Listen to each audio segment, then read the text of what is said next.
बहुत समय पहले एक समृद्ध और प्राचीन राज्य था जिसका नाम मणिधरा था।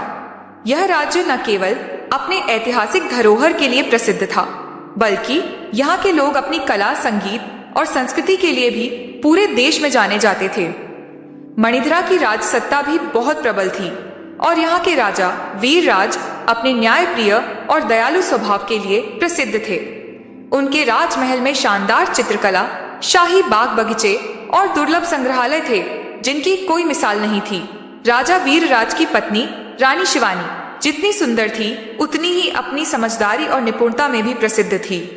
दोनों की एक बेटी थी जो पूरे राज्य में अपनी सुंदरता, बुद्धिमत्ता और अनमोल स्वभाव के लिए जानी जाती थी।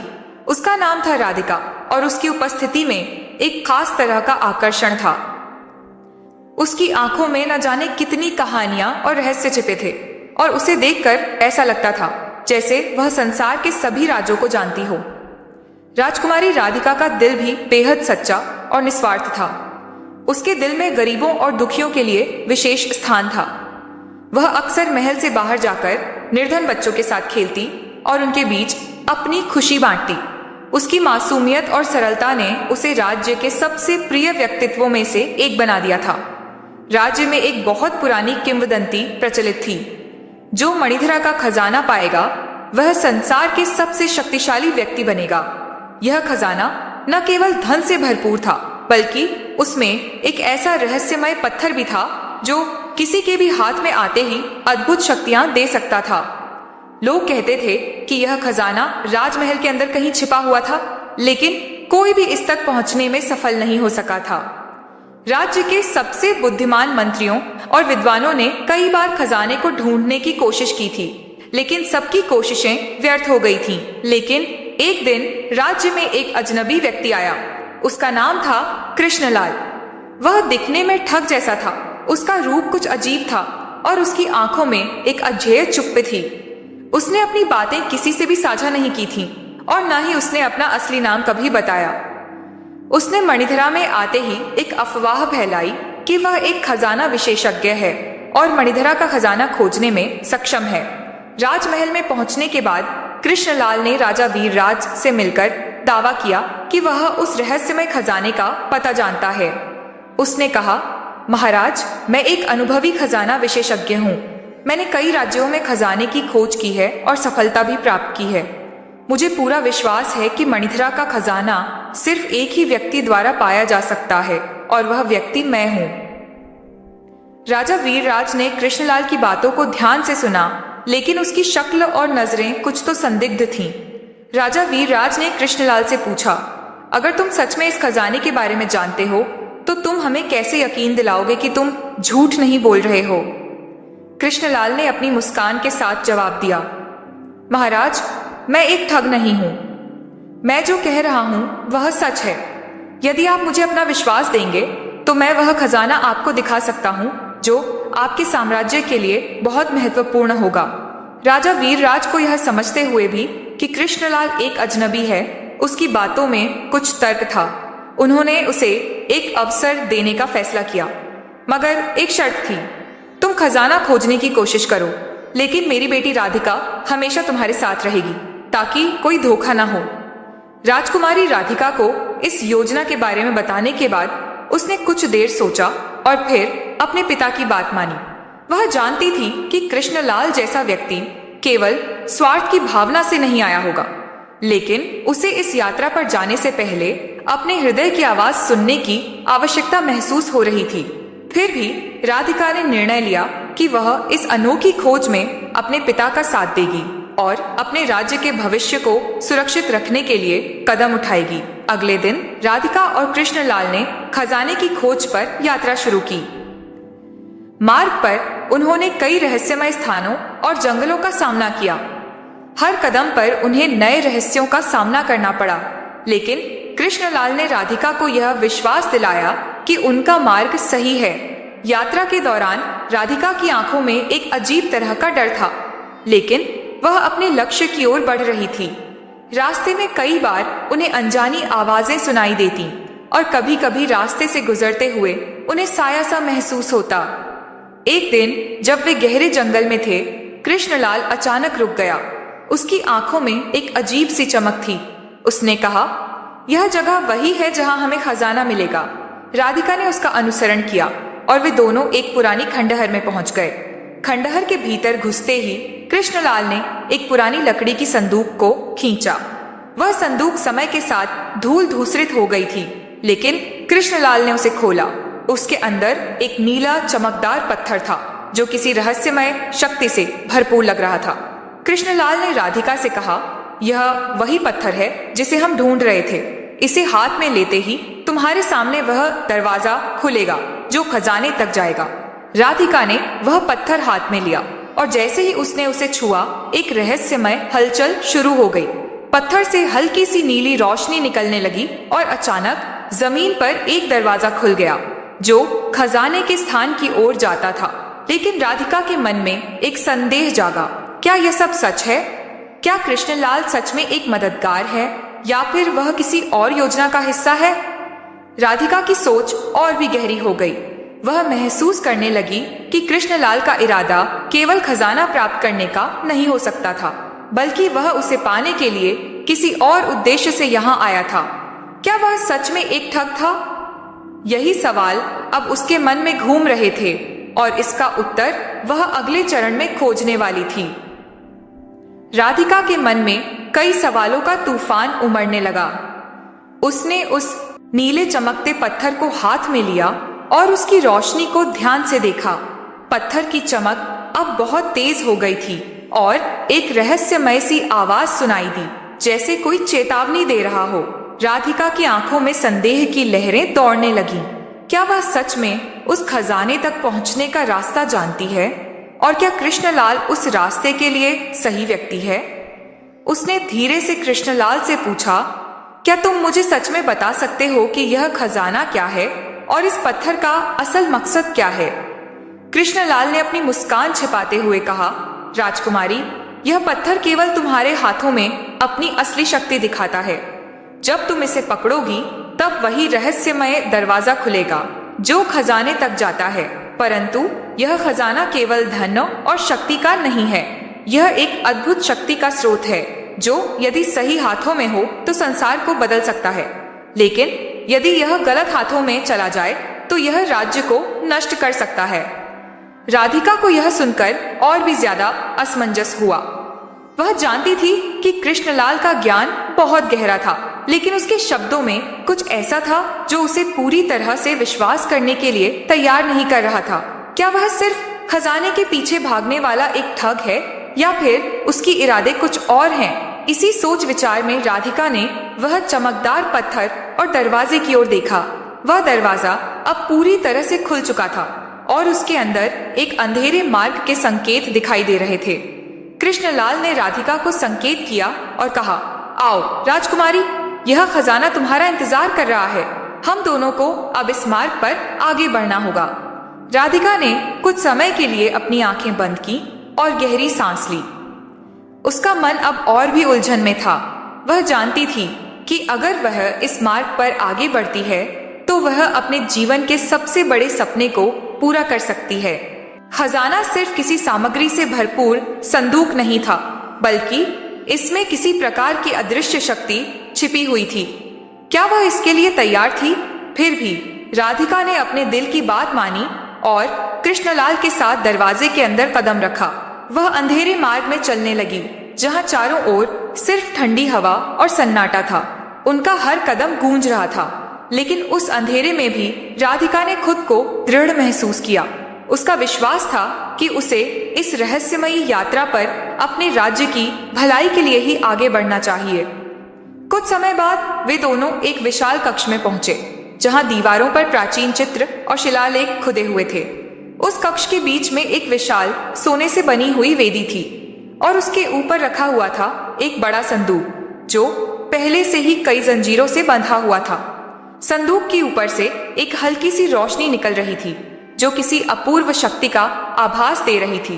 कृष्णलाल ने संदूक के पास जाकर कहा, यह वही खजाना है जिसे हम ढूंढ रहे थे, लेकिन इसे खोलने से पहले तुम्हें ध्यान से सोचना होगा कि इसके साथ क्या करना है। यह खजाना सिर्फ शक्ति और धन से संबंधित नहीं है, बल्कि यह एक ऐसा आशीर्वाद है जिसे अगर गलत हाथों में चला जाए तो यह एक भयानक विनाश का कारण बन सकता है। राधिका ने ध्यान से कृष्णलाल को सुना और फिर संदूक को खोलने की इच्छा जताई। जैसे ही उसने संदूक की जंजीरों को हटाया और उसे खोला, उसके अंदर एक अजीब सी ऊर्जा महसूस हुई। संदूक के अंदर एक पारदर्शी क्यूब रखा हुआ था जो धीरे धीरे चमक रहा था। यह क्यूब बिल्कुल वही पत्थर जैसा था जो राधिका ने पहले उठाया था और उसकी रोशनी अब बहुत तेज हो रही थी। यह है वह असली खजाना, कृष्णलाल ने कहा, लेकिन इसके साथ जो शक्ति जुड़ी हुई है वह बहुत खतरनाक हो सकती है। तुम इसे सुरक्षित तरीके से इस्तेमाल करने की शक्ति रखती हो, लेकिन इसके लिए तुम्हें अपनी बुद्धिमत्ता और साहस का इस्तेमाल करना होगा। राधिका ने उस क्यूब को हाथ में लिया और उसकी ऊर्जा को महसूस किया। उसकी आंखों में एक नयापन और चमक आई। उसे समझ में आ गया था कि यह खजाना केवल एक भौतिक धन नहीं था, बल्कि यह राज्य की सुरक्षा और भविष्य के लिए एक शक्तिशाली उपकरण था। लेकिन सवाल यह था कि क्या कृष्णलाल सच में उसे सही रास्ते पर ले जा रहा था या फिर उसकी योजना कुछ और थी। वह जानती थी कि इस खजाने का असली उद्देश्य अब उसे समझने के लिए समय और बुद्धिमत्ता की आवश्यकता होगी। राधिका ने क्यूब को धीरे से संदूक में वापस रखा और कृष्णलाल से कहा, मैं समझती हूँ कि यह खजाना हमारे राज्य के लिए महत्वपूर्ण है, लेकिन इसका इस्तेमाल सिर्फ सही उद्देश्य के लिए होना चाहिए। हमें यह सुनिश्चित करना होगा कि इसका सही उपयोग हो। कृष्णलाल के चेहरे पर हल्की सी मुस्कान आई। वह राधिका की समझदारी से प्रभावित था, लेकिन उसके अंदर कुछ और था जो वह अब तक नहीं समझ पाई थी। तुम बहुत समझदार हो राजकुमारी, उसने कहा, लेकिन असली चुनौती अभी शुरू हुई है। इस खजाने का असली परीक्षण तब होगा जब इसे सही तरीके से इस्तेमाल किया जाएगा। राधिका ने उसकी बातें सुनी, लेकिन उसे यह महसूस हो रहा था कि कृष्णलाल का इरादा अब भी पूरी तरह स्पष्ट नहीं था। क्या वह उसे खजाने की असली शक्ति दिखाएगा या फिर उसके साथ धोखा करेगा? यही सवाल अब राधिका के मन में गूंज रहा था और वह जानती थी कि उसे इस रहस्य को सुलझाने के लिए एक बड़ा कदम उठाना होगा। इस रहस्यमय यात्रा में अब राधिका को अपने मन और दिल की बातों को समझते हुए बहुत सावधानी से आगे बढ़ना होगा। क्या वह कृष्णलाल पर विश्वास कर पाएगी या फिर उसे अपनी पूरी शक्ति और समझ से उस पर काबू पाना होगा? राजकुमारी राधिका के मन में बहुत सी बातें चल रही थीं। खजाने का रहस्य अब उसे और भी अधिक जटिल लगता था। कृष्णलाल के शब्दों में कुछ ऐसा था जो उसे पूरी तरह से भरोसा करने से रोक रहा था। फिर भी वह समझ रही थी कि अब उसके पास रास्ते का चुनाव करने के अलावा कोई दूसरा विकल्प नहीं था। वह जानती थी कि अगर इस खजाने को सही हाथों में रखा जाए तो यह राज्य को समृद्ध बना सकता है, लेकिन अगर गलत हाथों में चला गया तो यह बर्बादी का कारण बन सकता था। कृष्णलाल, राधिका ने दृढ़ता से कहा, मैं इस खजाने को अपने राज्य की भलाई के लिए इस्तेमाल करूंगी, लेकिन अगर तुम मुझे धोखा देने की कोशिश करोगे तो मैं तुम्हें कभी माफ नहीं करूंगी। कृष्णलाल ने उसकी आंखों में देखा और फिर उसकी आंखों में एक छिपी हुई चमक उभरी। राजकुमारी, तुम्हारे साहस की मैं सराहना करता हूँ, लेकिन याद रखना, इस खजाने का असली मूल्य तब पता चलेगा जब इसे सही तरीके से इस्तेमाल किया जाएगा। तुम तैयार हो या नहीं? हमें इसे खोलना होगा, क्योंकि इसके बिना हम कभी नहीं जान पाएंगे कि इसमें छिपी शक्ति कितनी महान है। राधिका ने गहरी सांस ली और फिर क्यूब को फिर से संदूक से बाहर निकाला। जैसे ही वह क्यूब उसके हाथों में आया, उसकी चमक और भी तेज हो गई। उसकी रोशनी अब एक भयंकर बिजली की तरह फैलने लगी थी, जो पूरे कमरे को अपनी चपेट में लेने को तैयार थी। राधिका ने क्यूब को पूरी तरह से महसूस किया और एक गहरी धड़कन के साथ उसे आगे बढ़ाया। जैसे ही क्यूब उसके हाथों में पूरा समा गया, अचानक एक धमाके जैसी आवाज हुई और कमरे में चारों ओर नीली रोशनी फैल गई। राधिका के शरीर में एक अजीब सी शक्ति दौड़ने लगी। वह महसूस कर रही थी कि इस क्यूब ने उसे कुछ नया दिया है। उसकी सोच, उसकी दृष्टि और उसके फैसले अब पहले से कहीं अधिक स्पष्ट और सशक्त हो गए थे। उसे यह एहसास हुआ कि उसने सही कदम उठाया था और अब वह इस खजाने की शक्ति का सही उपयोग करने के लिए तैयार थी। लेकिन तभी अचानक कृष्णलाल ने क्यूब की ओर बढ़कर कहा, राजकुमारी, यह केवल तुम्हारा नहीं, यह खजाना सभी की शक्ति है। अगर तुम इसे अकेले इस्तेमाल करोगी तो तुम्हें इसके परिणामों का सामना करना होगा। यह शक्ति पूरी दुनिया में फैल सकती है। राधिका ने उसे आंखों में गहरी नजर डाली और बोली, मुझे इसकी पूरी शक्ति का एहसास है, लेकिन मैं इसे केवल अपने राज्य की भलाई के लिए इस्तेमाल करूंगी। मैं इसे किसी के खिलाफ नहीं, बल्कि हमारे लोगों के लिए इस्तेमाल करूंगी। कृष्णलाल का चेहरा अब गंभीर हो गया। उसकी आंखों में एक अलग सा बदलाव आया। वह बोला, तुम सही कह रही हो राजकुमारी, लेकिन तुम क्या जानती हो कि इसका असली उद्देश्य क्या है? राधिका को उसकी बातों में अब और भी संदेह होने लगा। उसे लगने लगा कि कृष्णलाल सिर्फ उसकी शक्ति और ज्ञान का उपयोग करना चाहता है। वह उसे इस खजाने का वास्तविक उद्देश्य नहीं बताना चाहता था। राधिका ने तुरंत निर्णय लिया कि वह इस खजाने के बारे में और गहराई से जानने के लिए खुद ही आगे बढ़ेगी। कृष्णलाल, उसने कहा, तुमने कहा था कि यह खजाना हमारी शक्ति को बदल सकता है, लेकिन तुम्हें यह जानने की आवश्यकता है कि इसका असली उपयोग क्या है। मैं इसका खुलासा करूंगी। कृष्णलाल कुछ पल के लिए चुप रहा और फिर बोला, तुम्हें यह समझने में वक्त लगेगा राजकुमारी। यह खजाना सिर्फ एक साधारण वस्तु नहीं है।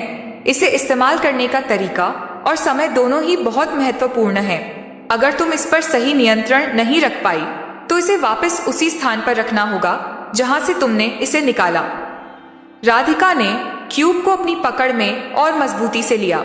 उसे अब कृष्णलाल के शब्दों में छिपी चेतावनी का एहसास हो रहा था।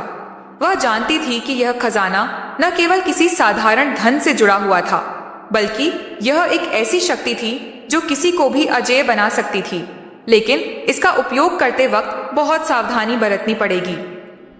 मैं इसे वापस नहीं रखूंगी, राधिका ने कहा। यह राज्य के लिए है और इसे सही रास्ते पर चलने की आवश्यकता है। अब मैं इसे जानने के लिए हर संभव प्रयास करूंगी। कृष्णलाल अब चुप था, लेकिन उसकी आंखों में एक छुपी हुई साजिश थी। उसे महसूस हो गया था कि राधिका अब किसी भी स्थिति में खजाने की पूरी शक्ति को अपने हाथों में रखना चाहती थी। वह देख चुका था कि राधिका में वह क्षमता है, लेकिन साथ ही वह जानता था कि अगर वह इस शक्ति का गलत इस्तेमाल करती है तो यह खजाना उसके लिए विनाश का कारण भी बन सकता है। ठीक है राजकुमारी, कृष्णलाल ने आखिरकार कहा, तुम्हारी इच्छाओं को देख मैं यह मानता हूं कि तुम इसे संभालने के लिए तैयार हो, लेकिन याद रखना तुम अकेली नहीं हो और इस शक्ति का असली परीक्षण अभी बाकी है। राधिका ने उसकी बातों पर ध्यान नहीं दिया। उसकी नजरें अब उस क्यूब पर टिकी थीं जो उसके हाथ में था। वह जानती थी कि यह यात्रा केवल खजाने तक पहुंचने की नहीं थी, बल्कि इस खजाने की शक्ति को समझने की थी। वह अब खुद को पूरी तरह तैयार महसूस कर रही थी। इस खजाने का असली उद्देश्य क्या था? क्या कृष्णलाल सच में उसका मित्र था या वह इसे अपनी तरह से उपयोग करने की योजना बना रहा था? इन सवालों के जवाब के लिए राधिका को अपनी यात्रा को और भी गहरे तरीके से समझने की जरूरत थी, लेकिन इस यात्रा का अब नया मोड़ आ चुका था। राधिका की अगली चुनौती एक नई दुनिया और नई शक्ति के साथ थी। क्या वह इस शक्ति को सही दिशा में इस्तेमाल कर पाएगी या फिर उसे एक नया खतरा सामना करना होगा? राधिका का मन अब और भी उलझ गया था। कृष्णलाल की बातों में कुछ छुपा हुआ था जो वह पूरी तरह से समझ नहीं पा रही थी। वह जानती थी कि इस खजाने में कुछ रहस्यमय और अत्यधिक शक्तिशाली था और अगर उसे सही तरीके से नियंत्रित नहीं किया गया तो इसका परिणाम बेहद विनाशकारी हो सकता था। लेकिन क्या कृष्णलाल सच में उसकी मदद करने आया था या फिर वह किसी और उद्देश्य से उसे अपने जाल में फंसा रहा था? राधिका ने अपनी आंखों को बंद किया और गहरी सांस ली। उसकी आत्मा में एक अनजानी शक्ति का एहसास हो रहा था। यह खजाना केवल एक भौतिक वस्तु नहीं था, यह एक महान शक्ति का स्रोत था जो किसी के भी हाथ में आने पर राज्य, देश और दुनिया का भाग्य बदल सकता था। राधिका के लिए यह सब समझना जरूरी था। उसे चाहिए था ज्ञान, साहस और आत्मविश्वास ताकि वह इस शक्ति का सही दिशा में उपयोग कर सके। राधिका, तुम्हारी इच्छाओं को देख मैं समझता हूँ कि तुम इस खजाने को लेकर बहुत सचेत हो, कृष्णलाल ने कुछ देर बाद कहा। उसकी आवाज में एक हल्का सा तंज था। लेकिन क्या तुम जानती हो कि इसके साथ जुड़ी हुई जिम्मेदारी क्या है? तुम्हारे हाथों में यह शक्ति कितनी भारी हो सकती है, तुम्हें इसका एहसास है? राधिका ने कृष्णलाल की ओर देखा और दृढ़ता से कहा, मैं जानती हूं कि यह खजाना एक बड़ी शक्ति है, लेकिन अगर यह शक्ति मेरे राज्य के कल्याण के लिए है तो मैं इसका उपयोग करूंगी। अगर यह मुझे दूसरों की मदद करने के लिए दिया गया है तो मैं इसे सही तरीके से उपयोग करूंगी। कृष्णलाल की आंखों में एक गहरी मुस्कान आ गई, लेकिन वह चुप रहा। उसकी मुस्कान में कुछ ऐसा था जो राधिका को एक बार फिर से शक में डालने लगा। वह जानती थी कि इस यात्रा का अंत अभी तक नहीं आया था और उसे अपने अगले कदम की योजना बनानी थी। कृष्णलाल, राधिका ने कहा, मुझे इस खजाने के असली उद्देश्य को समझने की आवश्यकता है। तुम जानते हो कि इसके साथ एक बहुत बड़ी शक्ति जुड़ी हुई है। मुझे इस शक्ति को सही दिशा में मोड़ने के लिए तुम्हारी मदद चाहिए। कृष्णलाल ने उसे शांतिपूर्वक देखा और फिर कहा, मैंने कहा था ना राजकुमारी, तुम्हारे अंदर एक अद्भुत शक्ति है, लेकिन उस शक्ति का असली परीक्षण तब होगा जब तुम्हारे सामने एक कठिन परीक्षा आएगी। यह खजाना केवल धन और सत्ता का स्रोत नहीं है, बल्कि यह जीवन और मृत्यु के बीच का संतुलन भी है। अगर तुम इसे नियंत्रित कर पाई तो तुम अपने राज्य को समृद्ध बना सकोगी, लेकिन अगर तुम इसे गलत दिशा में ले जाओगी तो यह तुम्हारे राज्य को भी नष्ट कर सकता है। राधिका अब और भी गंभीर हो गई। उसकी समझ में यह बात आने लगी थी कि यह खजाना केवल बाहरी दुनिया के लिए नहीं, बल्कि अंदर की दुनिया के लिए भी एक परीक्षा थी। अगर वह इस शक्ति का सही इस्तेमाल नहीं करती तो यह उसके आत्मविश्वास और उसकी आत्मा को भी खत्म कर सकता था। तो क्या तुम मुझे यह बताने के लिए तैयार हो कि इस शक्ति का सही उपयोग क्या है? राधिका ने कहा। उसकी आवाज में अब और अधिक दृढ़ता थी। कृष्णलाल ने उसकी आंखों में देखा और फिर धीरे धीरे बोला, राजकुमारी, तुम्हें यह जानने की आवश्यकता है कि खजाने का असली उद्देश्य शक्ति के भौतिक रूप को नियंत्रित करना नहीं, बल्कि जीवन और मृत्यु के बीच के संतुलन को समझना है। इस खजाने की शक्ति का असली उपयोग तभी होगा जब तुम इसे अपने दिल और मस्तिष्क के बीच सही संतुलन में रखोगी।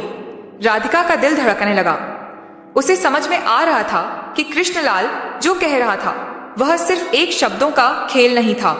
यह उसकी पूरी मानसिकता, उसका दृष्टिकोण और उसकी सोच पर निर्भर था। उसे अपने फैसले बहुत सोच समझकर करने थे और वह जानती थी कि इस यात्रा में वह अकेली नहीं थी। क्या तुम मुझे यह सब अकेले करने के लिए छोड़ सकते हो?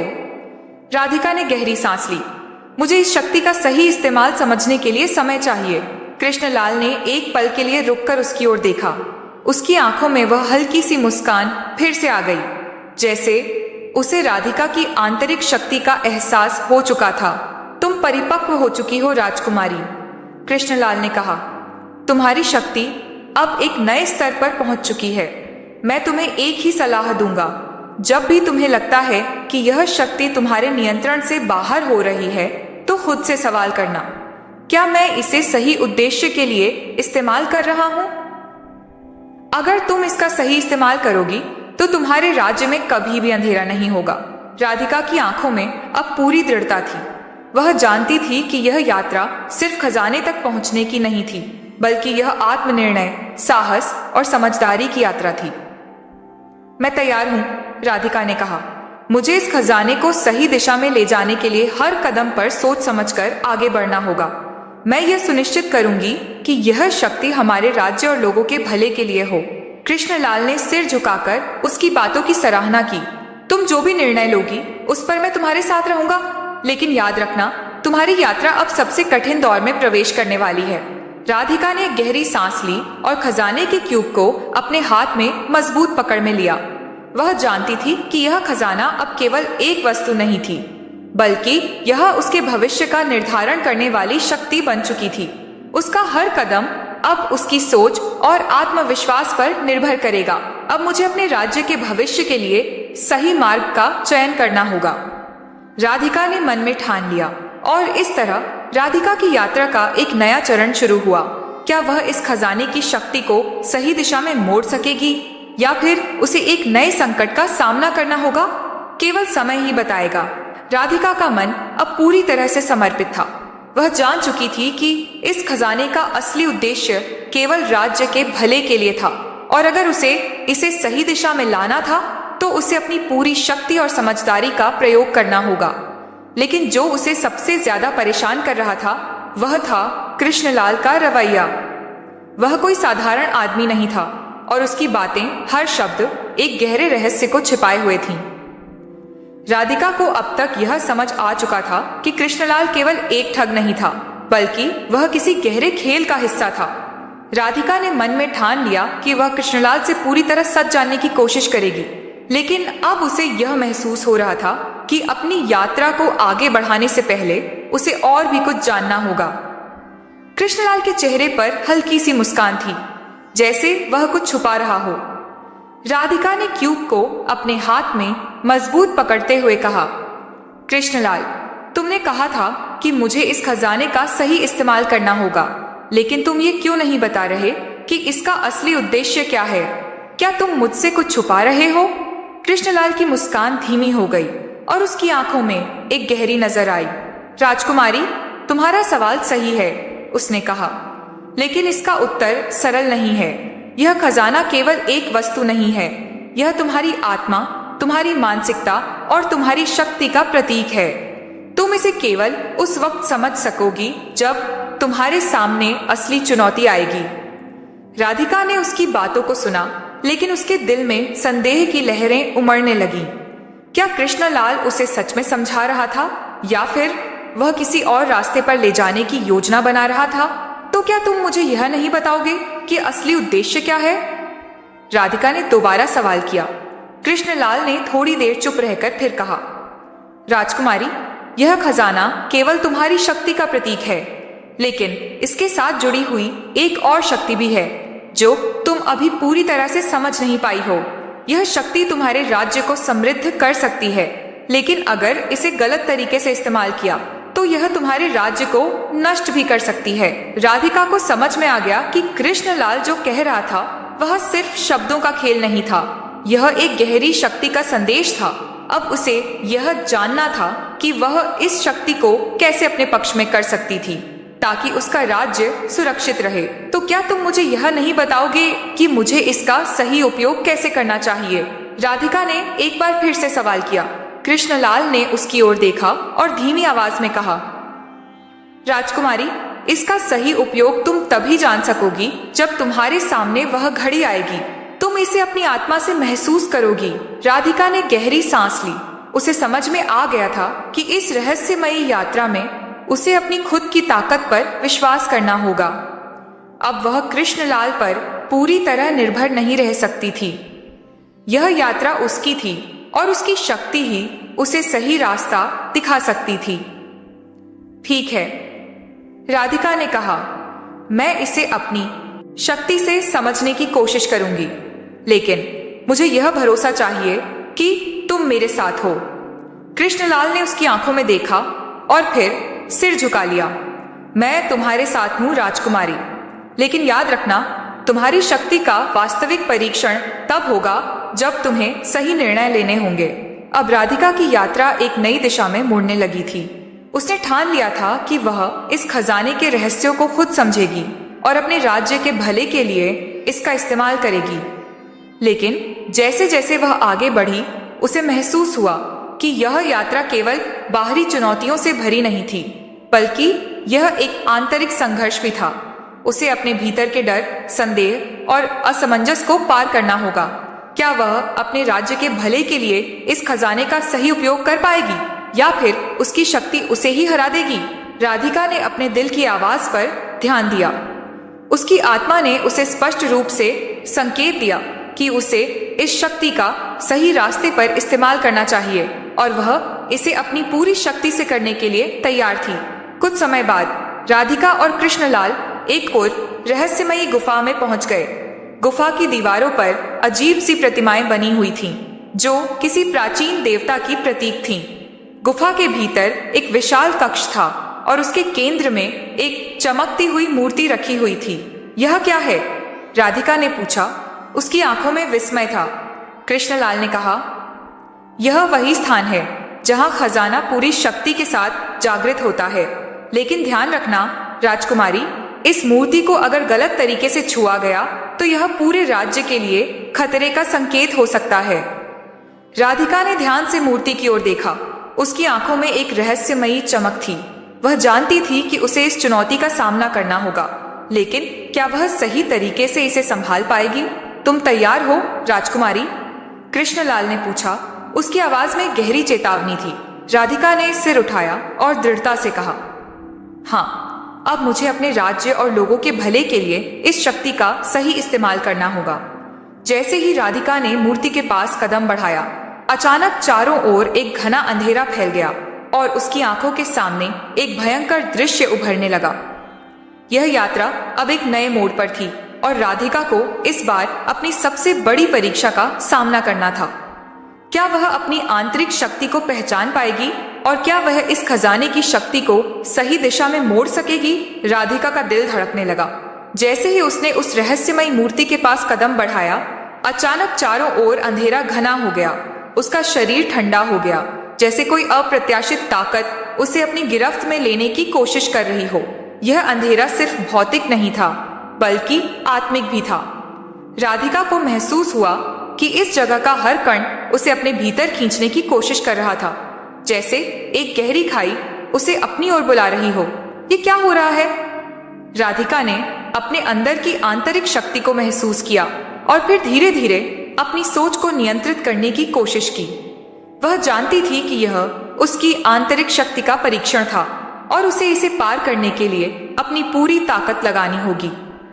कृष्णलाल की आवाज सुनाई दी, लेकिन वह दूर से आती हुई लग रही थी।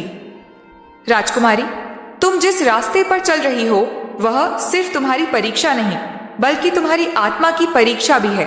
तुम इसे तब तक पार नहीं कर सकती जब तक तुम अपने भीतर के भय और संदेह को नहीं छोड़ देती। राधिका ने अपनी आंखें बंद की और गहरी सांस ली। वह जानती थी कि यह समय डरने का नहीं, बल्कि आत्मविश्वास से भरे कदमों से आगे बढ़ने का था। उसने अपने दिल की आवाज सुनी और उस आवाज ने उसे यह समझने में मदद की कि असली शक्ति केवल बाहरी चीजों में नहीं, बल्कि अपने भीतर छिपी हुई है।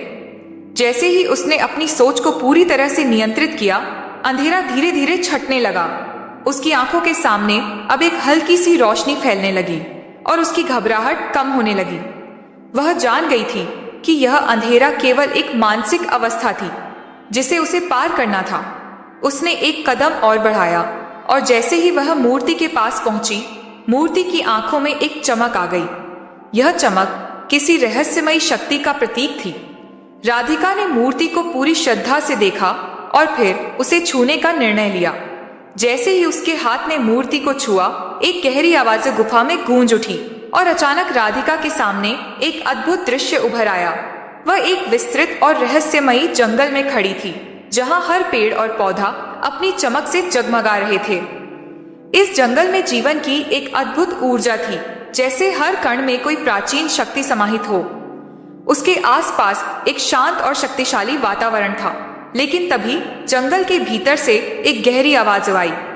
तुमने सही कदम उठाया राजकुमारी। अब तुम्हारे सामने यह तय करने का समय है कि तुम इस शक्ति का उपयोग किसके लिए करोगी। क्या तुम अपने राज्य के भले के लिए इसका इस्तेमाल करोगी या फिर इस शक्ति को अपनी तृष्णा और लालच की भेंट चढ़ा दोगी? राधिका ने चारों ओर देखा, लेकिन कहीं भी किसी का चेहरा दिखाई नहीं दे रहा था। यह आवाज किसी अदृश्य शक्ति की थी जो उसे अपने निर्णय पर विचार करने के लिए प्रेरित कर रही थी। राधिका का दिल अब शांत था और वह जानती थी कि यह उसका पल था जब उसे अपनी पूरी शक्ति का परीक्षण करना होगा। मैं इस शक्ति का सही उपयोग करूंगी, राधिका ने दृढ़ता से कहा। मैं इसे केवल अपने राज्य और लोगों के भले के लिए इस्तेमाल करूंगी। मुझे इस शक्ति की सही दिशा का मार्गदर्शन मिलेगा और मैं कभी भी इस शक्ति को निजी लालच के लिए नहीं इस्तेमाल करूंगी।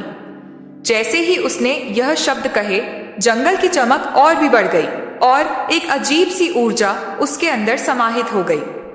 उसे लगा जैसे उसकी सारी थकावट दूर हो गई हो और अब वह पूरी तरह से तैयार थी। उसकी सोच, उसकी समझ और उसकी आंतरिक शक्ति अब उस स्तर पर पहुंच चुकी थी जो उसने कभी नहीं सोचा था। अचानक वह फिर से गुफा में वापस आ गई। उसकी आंखों के सामने वही मूर्ति थी और कृष्णलाल अब उसके पास खड़ा था। उसकी आंखों में एक अजीब सी चमक थी, जैसे वह राधिका की पूरी यात्रा को समझ रहा हो। राजकुमारी, तुमने जो निर्णय लिया है वह सही है, कृष्णलाल ने कहा, लेकिन तुम्हारे सामने अब एक नई चुनौती है। इस शक्ति को सही दिशा में मोड़ने के लिए तुम्हें और भी बड़े और कठिन निर्णय लेने होंगे। राधिका ने कृष्णलाल की ओर देखा और फिर गहरी सांस ली। मैं जानती हूं कि मेरी यात्रा अब और भी कठिन होने वाली है, लेकिन अब मुझे अपनी शक्ति पर पूरा विश्वास है। मैं इसे अपने राज्य के भले के लिए इस्तेमाल करूंगी और किसी भी बलिदान से पीछे नहीं हटूंगी। कृष्णलाल की आंखों में एक अजीब सी चमक थी। उसने सिर झुकाया और कहा, राजकुमारी, तुम अब उस शक्ति के मालिक हो जिसका उपयोग पूरी दुनिया के लिए हो सकता है। लेकिन याद रखना, यह शक्ति केवल तुम्हारे अंदर के साहस, संयम और दयालुता पर निर्भर करेगी। अगर तुम कभी भी किसी गलत रास्ते पर चली तो इस शक्ति का उल्टा असर होगा। राधिका ने दृढ़ता से सिर झुकाया। मैं कभी भी इस शक्ति को गलत दिशा में नहीं जाने दूंगी। मुझे यह समझ में आ गया है कि असली शक्ति खुद को समझने में है और उसे सही उद्देश्य के लिए प्रयोग करने में है। कृष्णलाल अब खामोश हो गया। राधिका की आंखों में एक नई दृढ़ता और आत्मविश्वास था। वह जानती थी कि उसकी यात्रा अब एक नई शुरुआत है। खजाने की शक्ति अब उसके हाथों में थी और उसका हर कदम उसकी और उसके राज्य की दिशा तय करेगा। तो फिर राधिका ने कहा, अब हमें आगे बढ़ना होगा।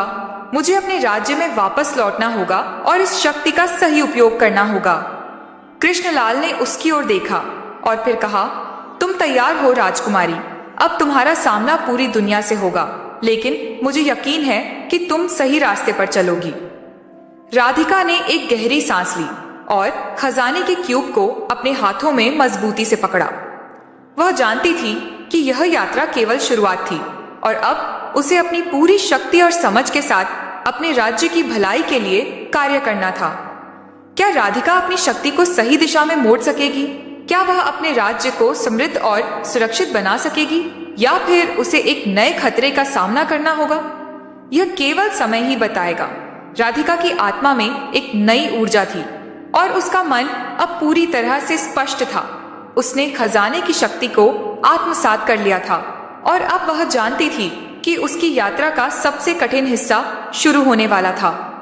कृष्णलाल के शब्दों की गूंज उसके कानों में बार बार सुनाई देती थी। तुम्हारी शक्ति का परीक्षण तब होगा जब तुम दुनिया से सच्चाई का सामना करोगी। यह खजाना न केवल तुम्हारे राज्य के लिए बल्कि तुम्हारे आत्मविश्वास और निर्णय की परीक्षा भी है। राधिका ने गुफा के अंधेरे से बाहर कदम रखा और अपने राज्य की ओर चलने लगी। रास्ते में उसकी सोच गहरी हो गई थी। वह जानती थी कि उसे अब न केवल अपने राज्य की रक्षा करनी थी, बल्कि उसे इस खजाने की शक्ति का सही तरीके से उपयोग भी करना था। वह न चाहकर भी सोचने लगी थी कि इस यात्रा में केवल उसे ही नहीं बल्कि उसके राज्य के लोगों को भी एक बड़ी परीक्षा से गुजरना होगा। राधिका का राज्य नंदनपुर शांति और समृद्धि का प्रतीक था, लेकिन यह सब अब खतरे में था। उसकी यात्रा की जानकारी धीरे धीरे राज्य के लोगों तक पहुंच चुकी थी। कुछ लोग इस खजाने को लेकर उत्साहित थे, जबकि कुछ इसे एक शाप मान रहे थे। इस शक्तिशाली खजाने की अवधारणा के आसपास कई मिथक और अफवाहें फैल चुकी थीं। राज्य में एक अदृश्य खतरा था। शत्रु राज्य जो हमेशा नंदनपुर की समृद्धि से जलते थे, अब इस खजाने के बारे में जान चुके थे और उसे छीनने के लिए किसी भी हद तक जा सकते थे। राधिका को यह समझने में देर नहीं लगी कि इस खजाने के बिना नंदनपुर की शक्ति कमजोर हो जाएगी। कृष्णलाल का संदेश उसे याद आया, जब तुम्हें लगता है कि यह शक्ति तुम्हारे नियंत्रण से बाहर हो रही है तो खुद से सवाल करना, क्या तुम इसे सही उद्देश्य के लिए इस्तेमाल कर रही हो? यह सवाल उसकी सोच को और स्पष्ट करता जा रहा था। वह जानती थी कि इस खजाने का उद्देश्य केवल व्यक्तिगत लाभ के लिए नहीं था, बल्कि इसके माध्यम से पूरे राज्य की समृद्धि और कल्याण के लिए था।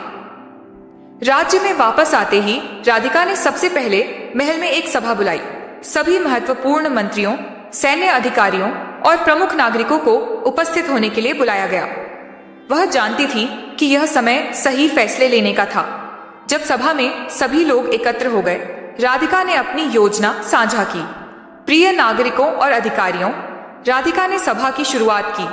हमारे राज्य को एक नई शक्ति मिली है, लेकिन इस शक्ति को केवल भलाई के लिए इस्तेमाल किया जाएगा। यह खजाना सिर्फ हमारे भौतिक धन को बढ़ाने के लिए नहीं है, बल्कि यह हमारे राज्य की सुरक्षा, समृद्धि और शांति की कुंजी है। सभा में बैठे एक मंत्री ने उठकर कहा, राजकुमारी, यह खजाना हमारे राज्य के लिए वरदान हो सकता है, लेकिन यह एक बड़ी जिम्मेदारी भी है। क्या हम इसके दुष्प्रभावों को नजरअंदाज कर सकते हैं? क्या आप सुनिश्चित हैं कि यह शक्ति हमें नहीं खो देगी? राधिका ने उसे शांतिपूर्वक देखा और फिर कहा, हमें अपनी आंतरिक शक्ति पर विश्वास रखना होगा। हम इसका सही दिशा में उपयोग करेंगे। हम केवल अपने राज्य के हित के लिए इसे लागू करेंगे।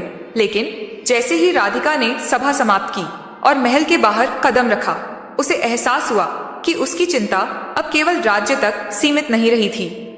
राज्य में हर जगह लोगों का डर और आशंका फैल रही थी। कुछ लोग खजाने की शक्ति के लाभ से आशान्वित थे, जबकि कुछ लोग इसके दुष्प्रभावों से डर रहे थे।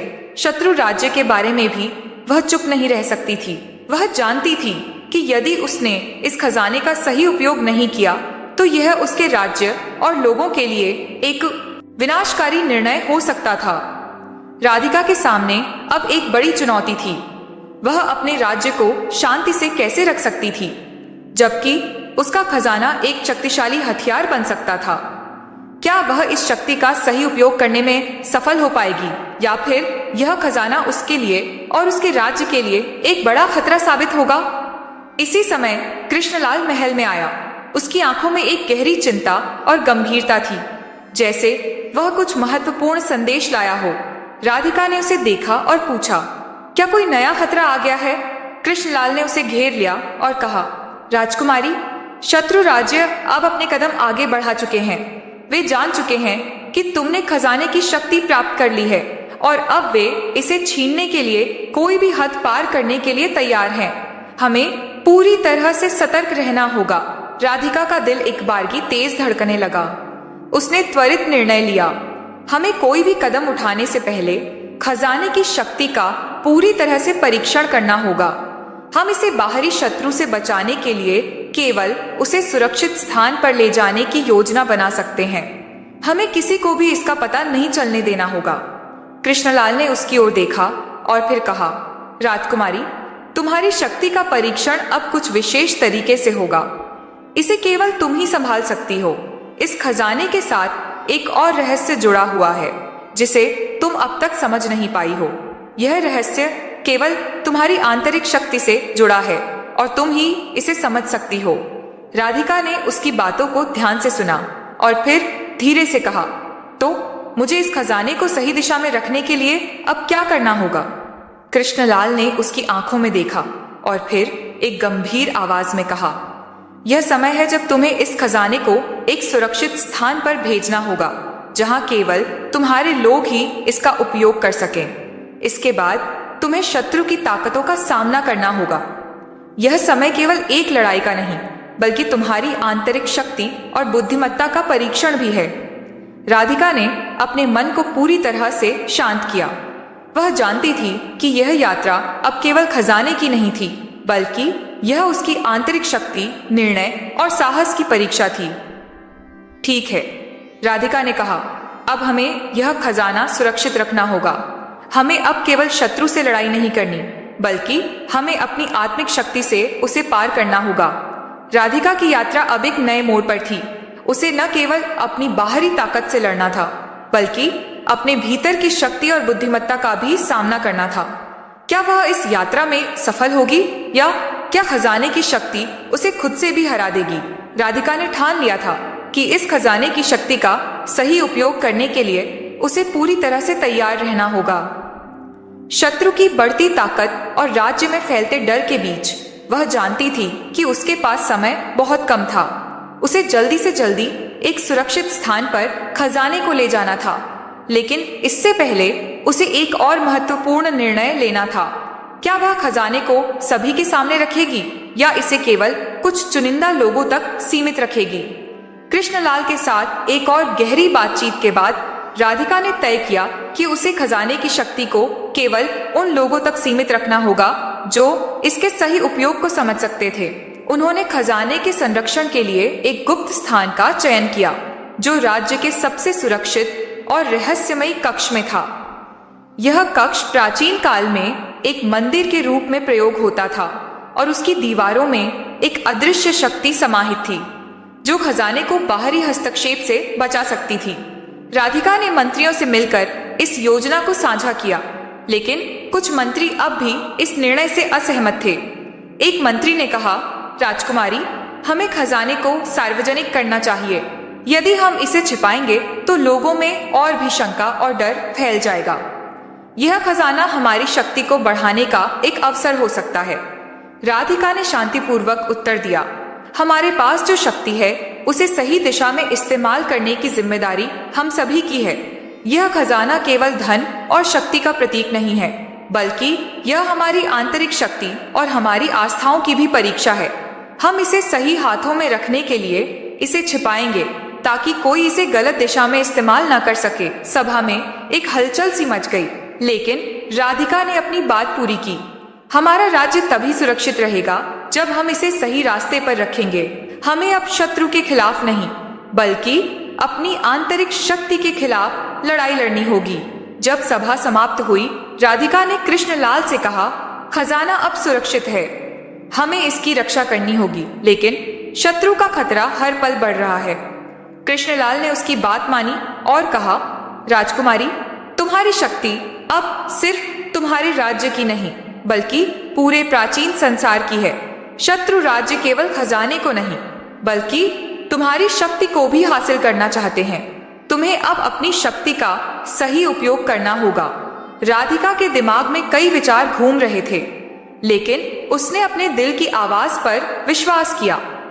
हमें इस खजाने को बचाने के लिए एक सख्त रणनीति की जरूरत होगी। हम इसे सुरक्षित स्थान पर भेजने के बाद शत्रु का सामना करेंगे।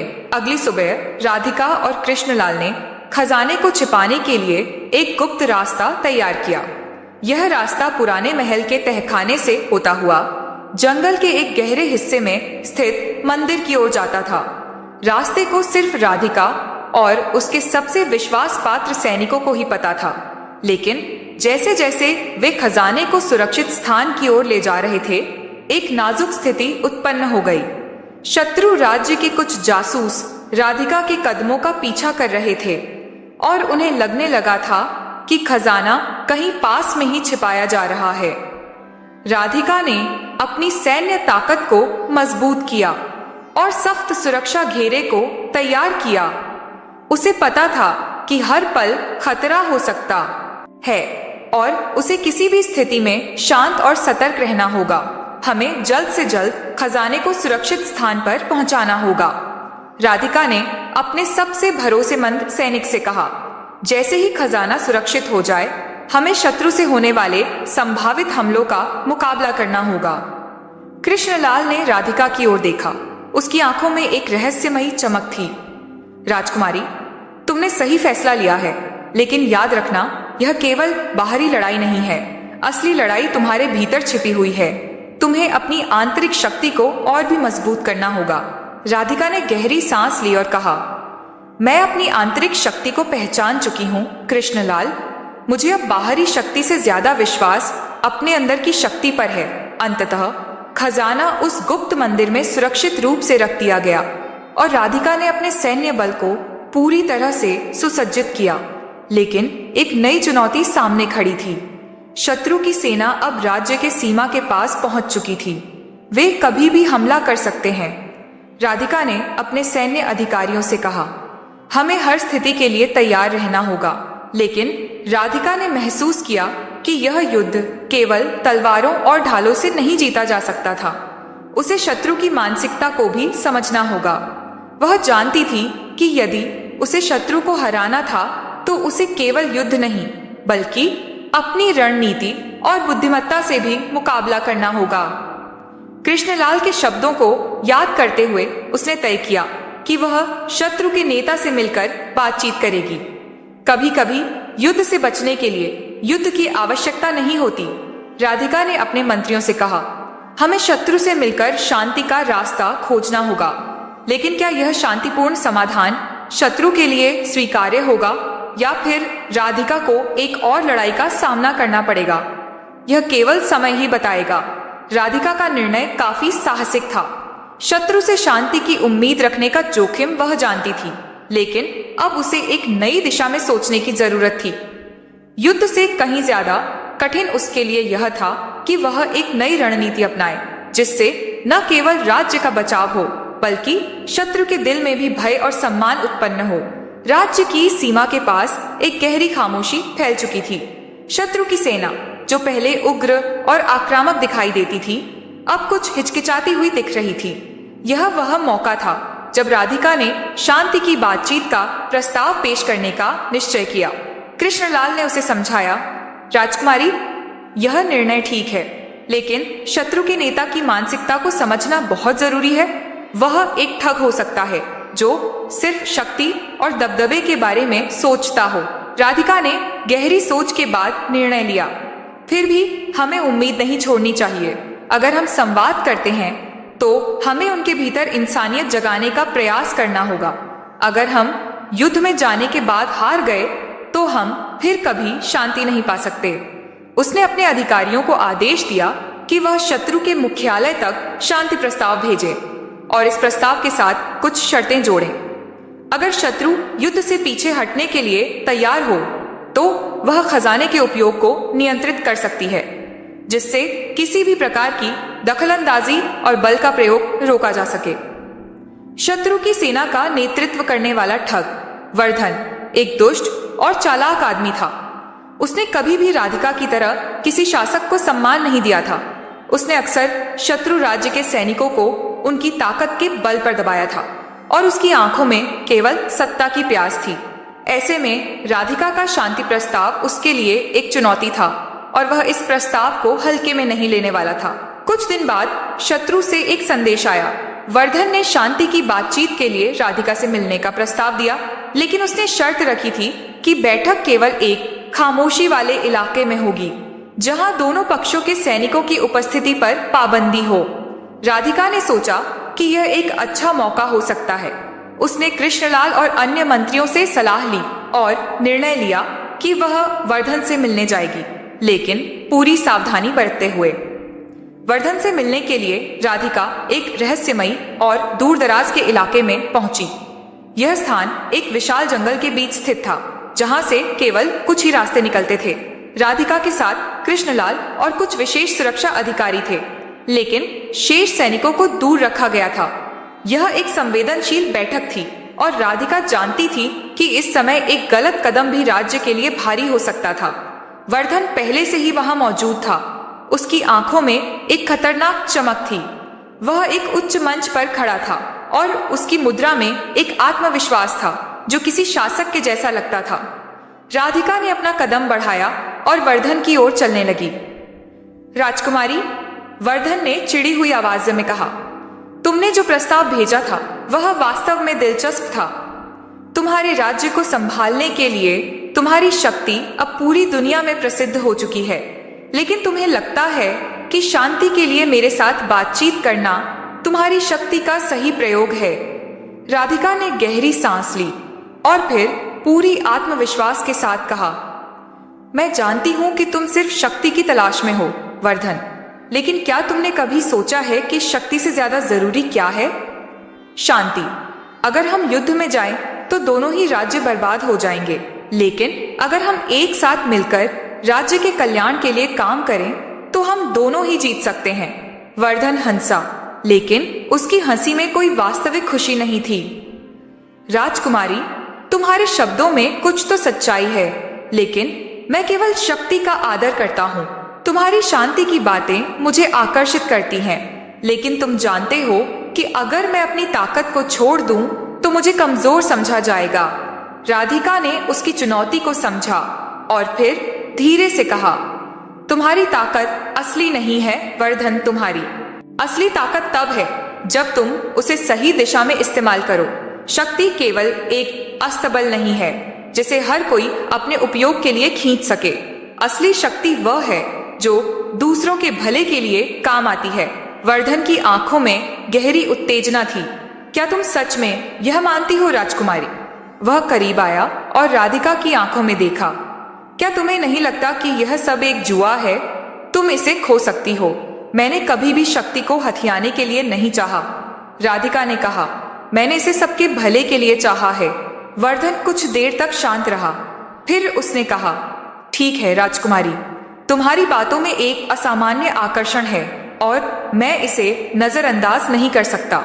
तुम चाहती हो कि मैं अपनी सेना वापस बुला लूं, लेकिन क्या तुम तैयार हो अपनी ताकत साबित करने के लिए?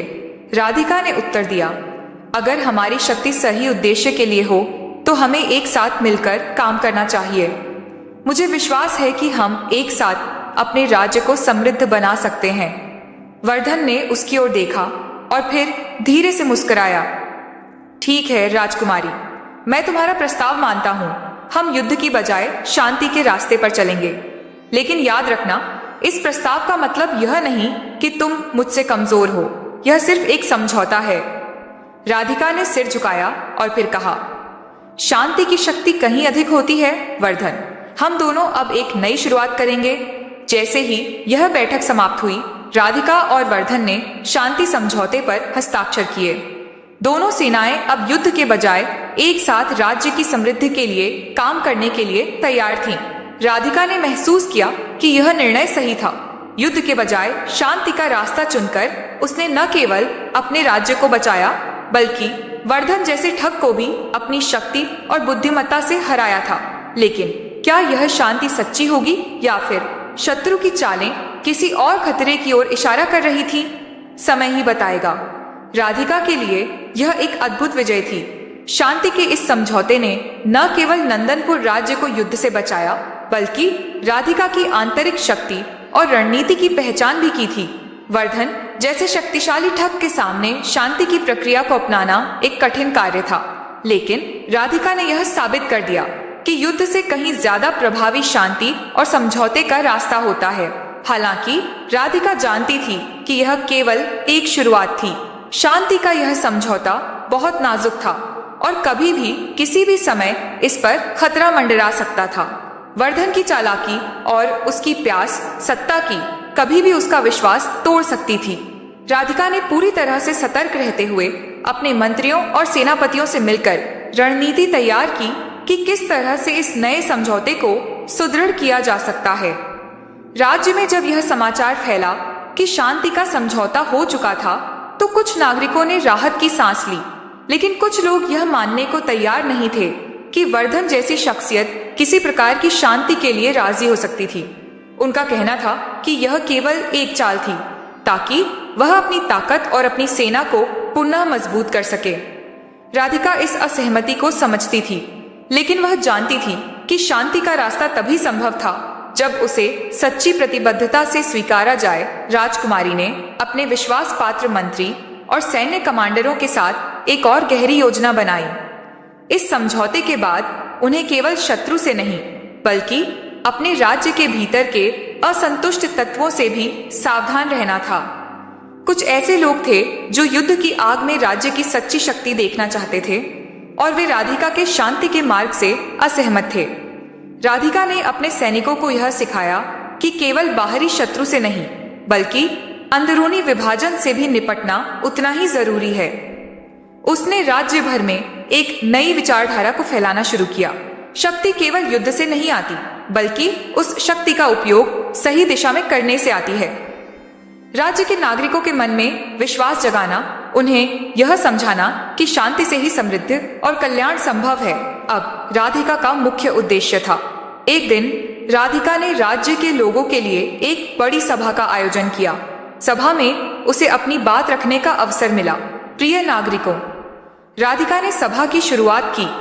हमने शांति का रास्ता चुना है क्योंकि हम चाहते हैं कि हमारा राज्य समृद्ध हो, लेकिन सिर्फ बाहरी रूप से नहीं, बल्कि आंतरिक रूप से भी।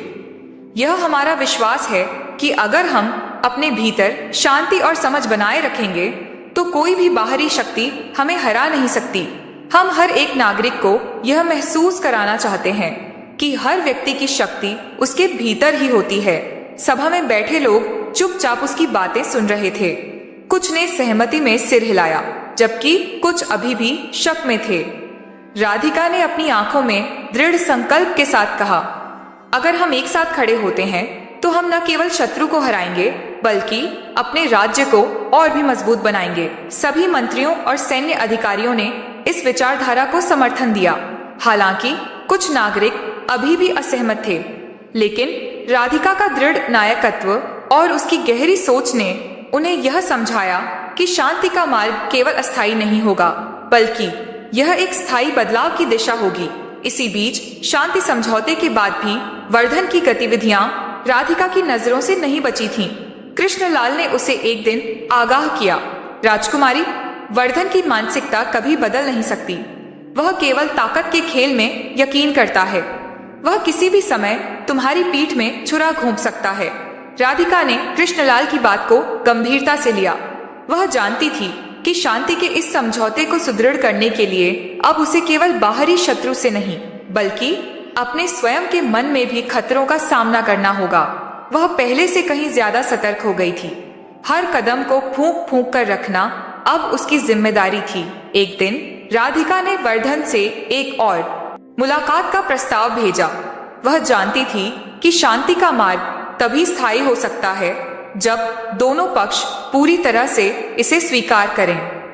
वर्धन ने उसकी मुलाकात का स्वीकार किया, लेकिन उसकी आंखों में वही पुरानी चालाकी और झूठी मुस्कान थी। तुम्हारे प्रस्तावों का अब कोई मतलब नहीं राजकुमारी, उसने कहा, लेकिन तुम मुझे एक और बार समझाने का मौका दे रही हो तो मैं उसे नकार नहीं सकता।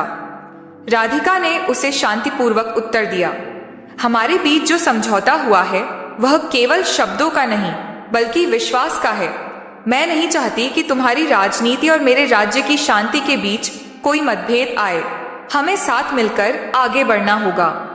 वर्धन ने चुपचाप उसकी बातें सुनी और फिर कहा, तुम सच में समझने की कोशिश कर रही हो, लेकिन याद रखना, अगर एक बार भी तुमने अपने रास्ते से हटने की कोशिश की तो मैं तुम्हारे सामने एक नई चुनौती रख दूंगा। राधिका ने उसकी चेतावनी को दिल से लिया, लेकिन उसने अपना सिर उठाया और कहा, हमारे रास्ते का एक ही उद्देश्य है, शांति और समृद्धि, और इस बार यह रास्ता हम दोनों ही तय करेंगे। राधिका और वर्धन के बीच यह संवाद न केवल उनके विश्वासों का परीक्षण था, बल्कि यह राज्य के भविष्य के लिए एक महत्वपूर्ण मोड़ साबित हो सकता था। शांति का रास्ता अब दोनों के बीच के संबंधों पर निर्भर था। क्या राधिका अपने राज्य और अपने लोगों के लिए सही निर्णय ले पाएगी, या वर्धन एक नई चाल चलकर उसे हराएगा? समय के साथ यह रहस्य और भी गहरा होता जा रहा था। राधिका और वर्धन के बीच हुई वह मुलाकात राज्य के लिए एक निर्णायक मोड़ साबित होने वाली थी। राधिका ने अपने मन में दृढ़ निश्चय किया था कि वह इस बार वर्धन को उसकी चालों में नहीं फंसने देगी। शांति के प्रस्ताव के बाद उसके लिए यह और भी जरूरी हो गया था कि वह शत्रु की मानसिकता को पूरी तरह से समझे और यह सुनिश्चित करे कि वह कभी भी उसे धोखा न दे। राज्य में शांति का माहौल था, लेकिन राधिका को यह अच्छी तरह से समझ में आ चुका था कि शांति की सतह पर कोई भी हलचल होने पर वह ज्वालामुखी की तरह फट सकता था। शत्रु की चालों के बारे में सोचते हुए वह जानती थी कि वर्धन जब तक पूरी तरह से शांतिपूर्वक समझौते को स्वीकार नहीं करेगा, तब तक राज्य की सुरक्षा खतरे में बनी रहेगी। राजकुमारी, वर्धन की चालाकी पर नजर रखना होगा। यह शांतिपूर्ण दिखने वाला खेल केवल एक समय की बात हो सकता है। कृष्णलाल ने राधिका को चेतावनी दी। राधिका ने उसे संतुलित तरीके से जवाब दिया, हमें सतर्क रहकर हर स्थिति का सामना करना होगा। मैं विश्वास करती हूँ कि हम उसे समझा सकते हैं, लेकिन इसके लिए हमें पूरी योजना बनानी होगी। कुछ दिन बाद राधिका ने राज्य के प्रमुख शिल्पकारों और वास्तुकारों को बुलाया और उन्हें एक मजबूत और अविजेय किले को बनाने का आदेश दिया। यह किला राज्य के बीचों बीच बना था, जो भविष्य में किसी भी प्रकार के हमले से निपटने के लिए एक सुरक्षा का काम करता। यह किला न केवल शारीरिक सुरक्षा प्रदान करता था, बल्कि यह एक प्रतीक भी था, राज्य की आंतरिक शक्ति और एकता का प्रतीक। अगर शांति की नींव मजबूत नहीं होती तो वह किसी भी समय टूट सकती है। राधिका ने अपने मंत्रियों से कहा, इस किले का निर्माण केवल एक सुरक्षा नहीं है, यह हमारी सामूहिक शक्ति और समृद्धि का प्रतीक होगा। लेकिन राधिका का दिल हमेशा सतर्क था। उसे पता था कि अगर वर्धन को कभी लगा कि उसकी स्थिति कमजोर हो रही है तो वह बिना किसी चेतावनी के युद्ध का रास्ता अपना सकता था। उसे यह भी अंदाजा था कि वर्धन के साथ यह नाजुक शांति समझौता केवल तभी काम करेगा जब उसे अपनी ताकत का एहसास हो और राज्य के प्रति उसके विचार बदल जाए। कुछ समय बाद राधिका और वर्धन के बीच एक आखिरी मुलाकात हुई। यह बैठक एक बड़ी चुनौती थी क्योंकि राधिका को महसूस हो रहा था कि यह समझौता शांति की ओर या फिर नई लड़ाई की ओर मोड़ सकता है। वर्धन ने राधिका से कहा, राजकुमारी, मैं समझता हूँ कि तुम शांति चाहती हो, लेकिन तुम्हारे प्रस्तावों में कुछ ऐसा है जो मुझे सही नहीं लगता। क्या तुम मुझे यह नहीं समझा सकती कि तुम्हारी शक्ति सिर्फ इसी राज्य तक सीमित क्यों रहनी चाहिए? राधिका ने एक गहरी सांस ली और शांतिपूर्वक कहा, वर्धन, शक्ति का मतलब केवल राज्य का विस्तार करना नहीं है। असली शक्ति तब है जब हम अपने राज्य के भीतर अपने लोगों को सुरक्षित और खुशहाल रख सकें। हमारी आंतरिक शक्ति से ही समृद्धि आती है। वर्धन कुछ देर के लिए चुप रहा। उसके मन में आंतरिक द्वंद्व था। वह समझ रहा था कि राधिका ने शांति के प्रस्ताव के साथ जो कदम उठाया था वह उसे नए दृष्टिकोण से सोचने पर मजबूर कर रहा था। हालांकि वह अब भी पूरी तरह से इस शांति को स्वीकार नहीं कर पा रहा था। तुम्हारी बातें सही हैं राजकुमारी, उसने धीमी आवाज में कहा, लेकिन क्या तुम सच में इस शांति का पालन करोगी? क्या तुम अपनी शक्ति से दूसरों को दबाने के बजाय उनके भले के लिए काम करोगी? राधिका ने उसकी आंखों में देखा और फिर अपने आत्मविश्वास से जवाब दिया, वर्धन, मैंने तुम्हारा सम्मान तब किया था जब तुमने हमारी शांति की बात मानी थी, लेकिन मैं यह वादा करती हूँ कि हम राज्य की शक्ति को केवल एक दूसरे के भले के लिए इस्तेमाल करेंगे और हम किसी को भी अपनी ताकत के कारण दबाने का नहीं सोचेंगे।